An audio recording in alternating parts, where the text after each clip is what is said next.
राधे कृष्ण प्यारे मित्रों, मेरे चैनल पर आपका स्वागत है। अगर आपने अब तक मेरे चैनल को सब्सक्राइब नहीं किया है तो प्लीज़ ज़रूर कर लें। दोस्तों, नवरात्रि हिंदुओं का विशेष पर्व है। नवरात्रि के इन 9 दिनों में हर दिन हम माता के अलग अलग रूपों की आराधना करते हैं, विधि विधान सहित पूजा, कथा, आरती आदि करते हैं।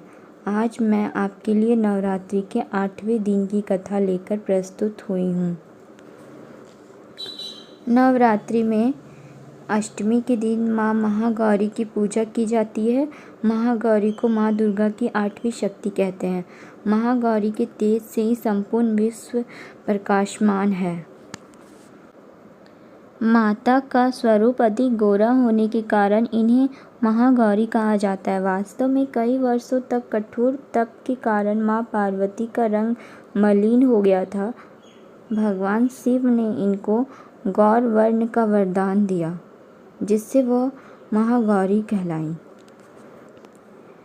महागौरी को अन्नपूर्णा, ऐश्वर्य प्रदायिनी और चैतन्यमयी भी कहा जाता है।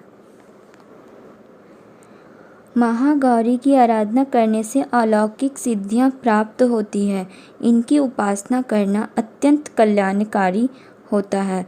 माँ महागौरी अत्यंत ही करुणामयी और दयालु हैं। महाअष्टमी के दिन माँ महागौरी की पूजा करने से सुख, समृद्धि, सौभाग्य प्राप्त होता है। महागौरी की आराधना से असंभव कार्य भी संभव हो जाते हैं। महागौरी की पूजा अमोघ फलदायिनी है। इनकी आराधना करने से भक्तों के सभी पाप कष्ट नष्ट हो जाते हैं। माँ महागौरी की उपासना करने वाले भक्तों की मनोकामना पूर्ति का दायित्व देवी अपने ऊपर लेती हैं। नवरात्रि के इस दिन से कुछ भक्त कन्या पूजन की शुरुआत कर देते हैं। अष्टमी के दिन कन्याओं को भोजन करा के माँ को विदा कर देते हैं, जबकि कुछ लोग नवमी के दिन कन्या पूजन करते हैं। महागौरी का स्वरूप। देवी महागौरी को शंख, चंद्र और कुंद के फूल की उपमा दी गई है। अष्टवर्ष भवेद गौरी यानी इनकी आयु 8 साल की मानी गई है। महागौरी माता को सफ़ेद रंग अत्यंत प्रिय हैं। इनकी सभी आभूषण और वस्त्र भी सफ़ेद रंग के ही हैं। इसी वजह से इन्हें श्वेतांबरी कहा गया है। इनका वाहन वृषभ है, इसलिए इनको वृषारूढ़ा भी कहते हैं। माता की 4 भुजाएं हैं। माता के दाईं तरफ की ऊपर वाला हाथ अभय मुद्रा में है और नीचे वाला हाथ त्रिशूल धारण किए हुए है। बाएं तरफ के ऊपर वाले हाथ में माँ ने डमरू धारण किया है और नीचे वाला हाथ वर मुद्रा में है। इनकी पूरी मुद्रा बहुत शांत है। देवी महागौरी अत्यंत सरल, मोहक और शीतल रूप की हैं। माँ महागौरी की कथा। पौराणिक शिव पुराण की कथा के अनुसार महागौरी जब मात्र 8 वर्ष की थीं, तभी से उन्होंने अपने पूर्व जन्म की घटनाओं को स्पष्ट स्मरण होने लगा था। उसी समय से उन्होंने भगवान भोलेनाथ को अपने पति के रूप में मान लिया और शिव जी को अपने पति के रूप में प्राप्त करने के लिए घोर तपस्या करनी भी आरंभ कर दी। देवी ने वर्षों तक घोर तपस्या की। माता पार्वती की कठोर तपस्या के बाद भगवान शिव ने पार्वती जी को अपनी पत्नी के रूप में स्वीकार किया था। वर्षों तक निराहार तथा निर्जला तपस्या करने के कारण इनका शरीर काला पड़ गया था। तब महादेव ने गंगा के पवित्र जल से माँ को स्नान कराया। गंगा जल से स्नान कराने के बाद महागौरी का शरीर विद्युत के समान गौर और कांतिवान हो गया। इसी कारण इनका नाम महागौरी पड़ा। माँ का यह रूप अत्यंत ही करुणामयी, स्नेहमयी और शांत है। माँ के इस रूप का ऋषिगणों ने कुछ इस प्रकार से स्तुति की है। सर्वमंगल मांगल्ये शिवे सर्वार्थ साधिके शरण्ये त्र्यंबके गौरी नारायणी नमस्तुते। एक और कथा के अनुसार एक शेर काफ़ी समय से भूखा था और वह भोजन के लिए तलाश करता हुआ माँ महागौरी के पास पहुँच गया। वह तपस्या कर रही थी। वह शेर अत्यंत ही भूखा था। माँ को देखकर उसकी भूख और भी ज़्यादा बढ़ गई थी, लेकिन वह वहीं बैठकर माँ की तपस्या खत्म होने का इंतज़ार करने लगा। जब माँ ने तपस्या के बाद अपनी आंखें खोली तो उन्होंने देखा कि उनके सामने एक सिंह अत्यंत ही दयनीय स्थिति में पड़ा है। उस शेर को देखकर माँ को उस पर दया आ गई और माँ ने उसे अपनी सवारी के रूप में स्वीकार कर लिया। क्योंकि माँ के साथ साथ सिंह ने भी तपस्या की थी, इसलिए माँ महागौरी के वाहन के रूप में बैल के साथ साथ सिंह को भी गिना जाता है। माँ महागौरी की पूजा विधि। नवरात्रि के 8वें दिन सुबह सूर्योदय के समय उठ जाएं और स्नान आदि करने के बाद साफ वस्त्र धारण करें। इसके बाद माँ महागौरी का ध्यान करें और हो सके तो व्रत का संकल्प करें। माँ दुर्गा की प्रतिमा एक चौकी पर स्थापित करें और गंगा जल से माँ को स्नान कराएं। इसके बाद माँ को लाल चुनरी चढ़ानी चाहिए। माँ को सुहाग का सभी सामान अर्पण करना चाहिए। फिर उनके समक्ष दीप धूप जलाएं और माँ को फल फूल और नैवेद्य अर्पित करें। माँ महागौरी की पूजा के दौरान सफ़ेद या पीले रंग का पुष्प अर्पित करना चाहिए। ऐसे में दुर्गा को चमेली व केसर का फूल अर्पित किया जा सकता है। फिर श्री दुर्गा सप्तशती का पाठ करें और माँ के मंत्रों का जाप करें।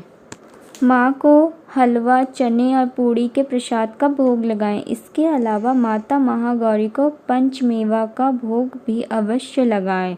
महागौरी के पूजा में नारियल का भोग लगाने की भी परंपरा है। भोग लगाने के बाद यह नारियल या तो किसी ब्राह्मण को देना चाहिए या फिर प्रसाद के रूप में इसका वितरण कर देना चाहिए। माँ महागौरी को प्रसन्न करने का मंत्र है। या देवी सर्वभूतेषु माँ गौरी रूपेण संस्थिता नमस्तस्यै नमस्तस्यै नमस्तस्यै नमो नमः। पूजा करते हुए आप देवी के इस सरल मंत्र का भी 108 बार जाप कर सकते हैं। ओम देवी महागौरी नमः। घी व कपूर मिलाकर अंत में माँ महागौरी की आरती करें। आइए सुनते हैं माँ की आरती। जय महागौरी जगत की माया, जया उमा भवानी जय महामाया। हरिद्वार कनखल के पासा, महागौरी तेरा वहाँ निवासा। चंद्रकली और ममता अम्बे, जय शक्ति जय जय माँ जगदम्बे। भीमा देवी विमला माता, कौशिकी देवी जग विख्याता।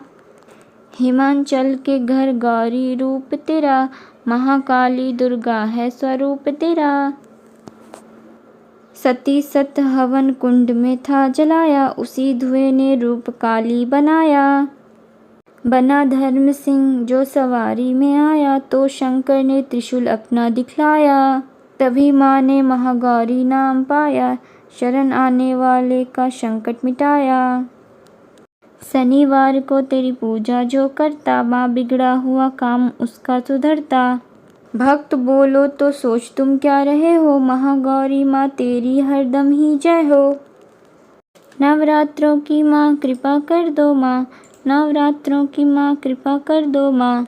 जय महागौरी मैया, जय महागौरी मैया। कन्या पूजन।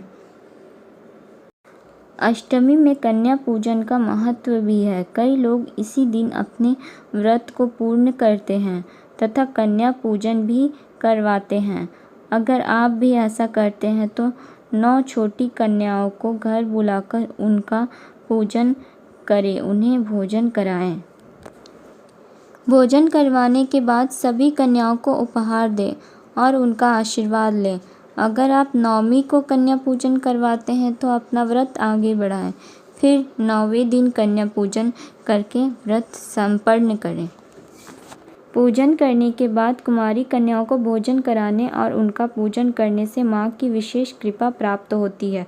महागौरी माता अन्नपूर्णा स्वरूप भी हैं, इसलिए कन्याओं को भोजन कराने और उनका पूजन और सम्मान करने से धन, वैभव और सुख शांति की प्राप्ति होती है।